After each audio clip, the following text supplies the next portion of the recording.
Pemirsa, untuk membahas apakah lahirnya Perpres 59 tahun 2024 tentang jaminan kesehatan, apa saja yang akan berdampak pada layanan peserta BPJS Kesehatan, telah bergabung bersama kami Koordinator Advokasi BPJS Watch, Bapak Timbul Siregar. Selamat malam, Pak Timbul. Selamat malam. Pak Timbul, sistem kelas BPJS ini kan disederhanakan menjadi kelas rawat inap standar. Apakah menurut Anda penyederhanaan ini akan berkorelasi dengan perbaikan kualitas layanan BPJS Kesehatan? Ya, jadi tentunya Perpres 59 2024 memang mendefinisikan tentang KRIS ya. Nah, walaupun Perpres 59 itu juga belum mengatur secara jelas tentang KRIS itu. Dia hanya menceritakan tentang kriteria 12 itu. Nah, apakah memang pertanyaannya, apakah sejak 8 Mei, sejak diterbitkannya Perpres 59 ini, kelas 1, 2, dan 3 dihapus? Tidak. Dia masih terus ada sampai nanti 30 Juni 2025. Nah, setelah 30 Juni 2025, apakah kelas rawat inap standar ini satu ruang perawatan? Nah, itu yang belum jelas juga. Tetapi memang kalau kita melihat narasi dan wacana yang disampaikan pemerintah dalam Kementerian Kesehatan, ya memang arahnya ke arah sana, ke arah pembentukan satu ruang perawatan yang maksimal 4 tempat tidur. Nah, pertanyaannya apakah akan memperbaiki pelayanan? Melalui pengamatan kami, justru kris ini akan berdampak negatif, kontraproduktif terhadap pelayanan kesehatan yang dilakukan oleh JKN pembiayaan ini. Karena apa? Kita bicara kris, itu juga harus membaca PP 47 tahun 2021. Dengan sangat jelas pasal 18 menceritakan, mengamanatkan tentang rumah sakit swasta yang melaksanakan kris, yang mengoperasionalkan kris itu bisa mengalokasikan minimal 40. Nah, kalau rumah sakit swasta mengatakan saya memberikan kris untuk peserta JKN 60%, boleh. Nah, 40%-nya untuk siapa? Pasien umum. Nah, ini yang akibatnya nanti akan terjadi pembatasan akses peserta JKN ke ruang perawatan. Nah, kalau di pasal 18 itu juga disebut rumah sakit pemerintah. Dia dialokasikan minimal 60%. Nah, kalau 60% berarti 80% dia terapkan, 20% untuk pasien umum, boleh nggak? Boleh. Nah, beda dengan sekarang yang kelas 1, kelas 2, kelas 3 itu diaplikasikan semua untuk peserta JKN. Tetapi nanti itu per 1 Juli 2015, bila kris itu diterapkan, maka akan terjadi potensi terhambatnya akses peserta kepada ruang perawatan. Nah, ini yang menurut saya akan menjadi persoalan pelayanan yang memang peserta tidak lagi punya akses lebih luas terkait dengan ruang perawatan itu. Nah, jadi tentunya kembali ke persoalan bahwa pemerintah harus mengkaji lebih cermat ya terkait dengan kris, terkait juga dengan iuran nanti. Nah, kan kelas 1, kelas 2, kelas 3 sekarang yang ada. Nah, nanti akan ada satu ruang perawatan. Kan nggak ada lagi nanti iuran kelas 1, kelas 2, kelas 3. Ada single iuran tunggal. Nah, iuran tunggal itu nanti berapa? Ya, kalau ada yang bilang kisaran antara 42.000 sampai 100.000. Nah, persoalannya kan kalau dia tetapkan misalnya 70.000 gitu ya. Bagaimana kelas 3 yang 35.000 aja masih banyak yang nunggak. Bagaimana nanti kalau dinaikkan sampai 70.000? Pasti akan lebih tambah orang yang menunggak. Nah, kelas 1, kelas 2 itu akan turun. Nah, ini yang akan berpotensi menurunkan pendapatan iuran BPJS Kesehatan, program JKN maksud saya. Nah, ini yang akhirnya akan menyebabkan pendapatan iuran menurun, pembiayaan meningkat sehingga terjadi defisit. Nah, defisit ini yang kemungkinan akan menggerus lagi aset bersih BPJS JKN sehingga peristiwa 2014 sampai 2020 yang terjadinya defisit akan terulang, berpotensi terulang. Nah, ini yang menurut saya pemerintah harus lebih bijak ya dalam menerapkan kris. Karena karena masyarakat itu sudah biasa dengan kelas 1, kelas 2, kelas 3 dan aspek gotong royong itu ada di kelas 1, kelas 2, kelas 3 yaitu yang mampu yang 150 mendukung memberikan membayar lebih dibandingkan masyarakat misalnya yang kelas 3 yang hanya 35.000. Jadi ada aspek gotong royong. Kalau besok kan nanti cuma satu kelas, ya akan ada iuran tunggal. Tidak ada aspek gotong royongnya. Jadi kalau kita analogikan gitu ya, dengan satu gerbong kereta menuju tujuannya, eksekutif, bisnis, dan ekonomi dibedakan. Tetapi tujuannya sama, sembuhnya sama, karena medisnya sama. Nah, itu merupakan hal biasa dalam pelayanan publik itu. Oke, jadi baik Pak Timbul. Harusnya dengan kelas 1, kelas 2, kelas 3. Ya. Oke, kita akan minta tanggapan dari Kemenkes dan saat ini kita sudah bergabung bersama Ibu Siti Nadia Tarmizi, Kepala Biro Komunikasi dan Pelayanan Masyarakat dari Kementerian Kesehatan. Selamat malam Bu Nadia. Selamat malam Mbak Fitri, Pak Timbul. Baik Bu Nadia, tadi Pak Timbul sudah mengungkapkan beberapa kekhawatirannya, diantaranya adalah mengenai kekhawatiran bagaimana penyederhanaan kelas menjadi KRIS ini akan justru mengancam ataupun membatasi akses peserta BPJS Kesehatan terhadap kelas perawatan. Tadi juga menyoroti mengenai iurannya akan seperti apa, apakah akan menjadi menambah beban dari peserta atau seperti apa, tanggapan dari Kemenkes seperti apa? Ya, pertama penerapan kelas rawat inap standar ini adalah merupakan upaya perbaikan terhadap layanan kesehatan ya. Dan ini juga sesuai dengan Undang-Undang 40 tahun 2004 tentang kelas pelayanan rumah sakit itu diberikan berdasarkan kelas standar. Dan di Perpres 64 tahun 2020 itu juga sudah menyebutkan bahwa penerapan daripada rawat inap kelas standar itu akan dilakukan paling lambat bulan Desember 2020. Nah, jadi artinya mengenai kelas rawat inap standar ini sebenarnya bukan suatu hal yang baru. Jadi upaya kita untuk bagaimana tetap dengan memperhatikan apa yang tadi disampaikan oleh Pak Timbul, sifatnya adalah asuransi sosial dan merupakan asuransi gotong royong ya. Artinya kita ingin juga memberikan layanan sebaik mungkin sehingga yang kita sebut sebagai kelas standar itu juga akan lebih baik. Jadi lebih tentunya pada yang biasanya kelas 3 itu akan sama seperti kelas 2 maupun kelas 1. Nah, kalau kita lihat kan memang sebagian besar PBI itu ada berada pada kelas 3 dan ini tentunya akan menjadi penerima manfaat yang akan merasakan dengan adanya kelas rawat inap yang standar ini. Jadi kita tahu kalau kelas 3 itu seringkali ya bahwa ruangannya itu misalnya bisa diisi 10 sampai dengan 8 orang dan kadang-kadang tidak ada kamar mandi di dalam sehingga memang mereka harus kalau ke kamar mandi harus keluar. Kemudian cuma ada tempat tidur saja, tidak ada misalnya meja di samping, tidak ada pembatas antara satu pasien dengan pasien lainnya. Nah, ini yang kita atur supaya baik juga dari sisi pencahayaan, juga dari sisi sirkulasi ini tentunya menjadi lebih baik. Terutama dengan satu ruangan itu diisi dengan hanya 4 tempat tidur, artinya hanya maksimum 4 pasien, termasuk juga pembagiannya untuk laki-laki, perempuan, kemudian untuk yang menular atau tidak menular. Oke, Bu Nadia, tapi bagaimana kesiapan dari rumah sakit itu sendiri yang bekerja sama dengan BPJS Kesehatan untuk menerapkan sistem KRIS ini? Kita akan bahas mengenai hal itu, tapi kita akan ikuti jeda berikut terlebih dahulu. Pemirsa, kita akan lanjutkan kembali perbincangan. Bu Nadia, bagaimana sebetulnya kesiapan dari rumah sakit, baik itu rumah sakit pemerintah ataupun rumah sakit swasta yang bekerja sama dengan BPJS Kesehatan untuk melaksanakan sistem KRIS ini? Misalnya dalam situasi ketika kemudian sistem satu kamar maksimal 4 bed atau 4 orang ini kemudian dalam kondisi penuh, apa kemudian yang harus dilakukan oleh pasien dalam kondisi seperti ini? Iya, jadi sebenarnya kalau memang kapasitas rumah sakit penuh kan tentunya ada sistem rujukan ya yang sudah kita terapkan dan itu tetap akan berjalan.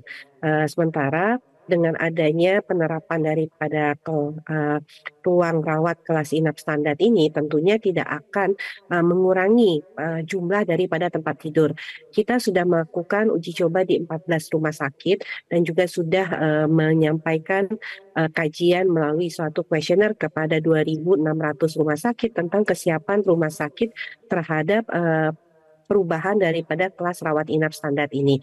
Jadi sebenarnya kalau yang kelas 3 itu kan tidak terlalu banyak perubahan. Artinya jumlahnya itu kemungkinan besar itu adalah sama, tetapi hanya melakukan renovasi. Sementara kalau yang kemarin mungkin di kelas 1 atau kelas 2 itu hanya isinya 3 atau kurang atau 2 tempat tidur itu yang akan bisa ditambah. Jadi ada penambahan-penambahan, di sisi lain juga ada pengoptimalan daripada ruang rawat kelas 3. Tetapi tentunya yang menjadi tantangan bukan hanya jumlahnya ya, Mbak Fitri, bahwa ini juga adalah bagaimana kita memastikan standar yang tadi juga tercapai, seperti misalnya outlet oksigen, kemudian adanya kamar mandi di dalam, kemudian juga ada 12 indikator tadi yang sesuai sudah saya sampaikan. Nah, kalau kita lihat sampai saat ini sudah 1.900 rumah sakit menyatakan kesiapannya untuk menyiapkan kelas rawat inap standar sesuai dengan kriteria yang sudah kita tetapkan. Oke, baik Pak Timbul, tanggapannya seperti apa? Apakah dengan penjelasan yang tadi dikatakan oleh Bu Nadia, tujuan untuk memperbaiki ataupun meningkatkan pelayanan terhadap peserta BPJS Kesehatan akan bisa tercapai? Ya, jadi memang kalau kita baca Perpres 59 ya, itu ada hal-hal yang meningkat pelayanan, misalnya terkait dengan PHK ya, itu di pasal 27 ayat 3A lebih menjamin peserta dapat jaminan. Kemudian ada denda yang hanya sekali, itu juga lebih bagus dibandingkan yang sebelumnya.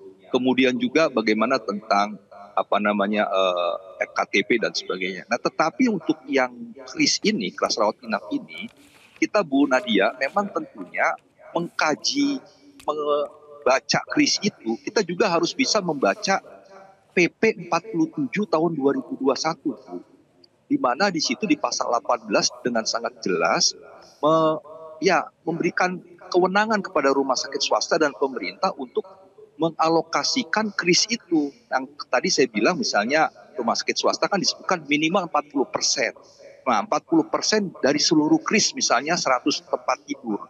Dia bisa mengatakan, oke, saya pakai 60%. 60% artinya 60 tempat tidur itu digunakan untuk para peserta JKN. Tetapi yang 40 lagi, dia bilang kami akan gunakan untuk pasien umum. Nah, ini kan artinya ada sebuah proses membatasi akses peserta JKN ke ruang perawatan.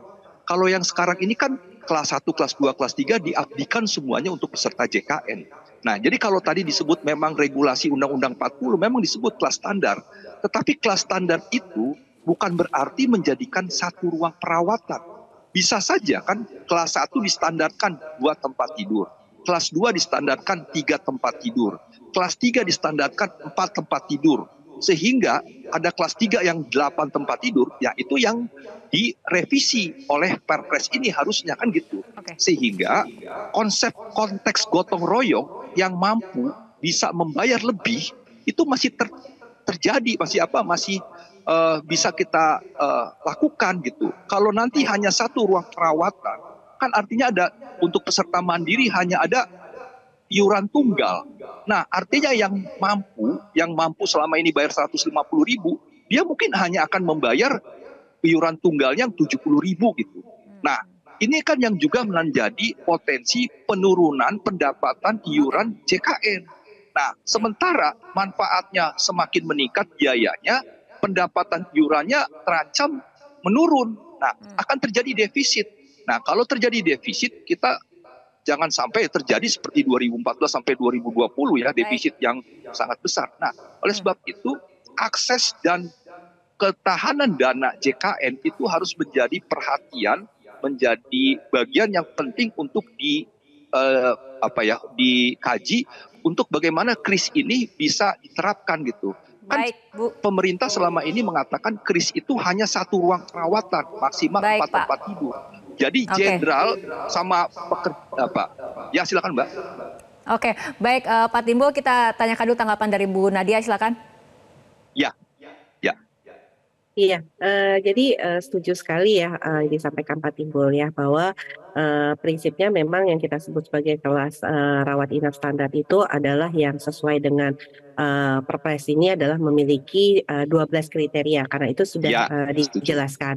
Dan jadi artinya nanti di dalam pelayanan itu kita akan memiliki 2 klasifikasi, yaitu kelas rawat inap standar dan kelas rawat inap non standar. Nah, mungkin yang non standar ini bisa juga berupa kelas yang tentunya VIP atau juga kelas 1 ataupun juga yang artinya kelas eksekutif.